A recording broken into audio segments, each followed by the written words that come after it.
దారిలో ఒక బిస్కెట్, 2000 రూపాయల నోటు, ఒక డైమండ్ పడి ఉంది. అదే దారిలో కుక్క వచ్చింది. ఆ మూడింటిని వాసన చూసింది. బిస్కెట్ తీసుకొని వెళ్ళిపోయింది. అదే దారిలో ఓ భిక్షగాడు వచ్చాడు. ఆ రాయిని చూశాడు. ఈ రాయి ఎందుకో ఇంటికి పనికి రాదని పడవేసి 2000 రూపాయల నోటు తీసుకొని వెళ్ళిపోయాడు.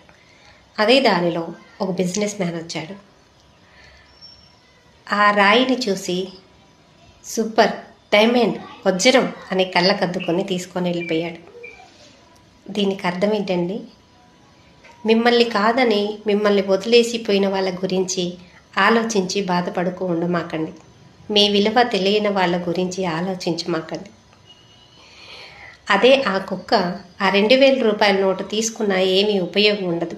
ఆ రాయిని తిన్నా దానికి ప్రమాదం. ఆ భిక్షగాడు ఆ రాయిని తీసుకెళ్ళి దానిని ఏమి చెయ్యాలో కూడా దానికి తెలియదు. అదే ఆ బిజినెస్ మ్యాన్ కాబట్టి దాన్ని ఎలా చేస్తే వజ్రంగా మారిద్దో, దాన్ని ఎలా మార్కెట్లో చెల్లించాలో ఆ బిజినెస్ మ్యాన్కి తెలుసు.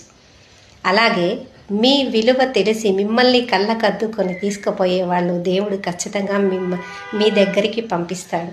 మిమ్మల్ని కాదని వదిలేసి వెళ్ళిపోయిన వాళ్ళ గురించి ఆలోచించి బాధపడమాకండి. Diamond. Bye. God bless you.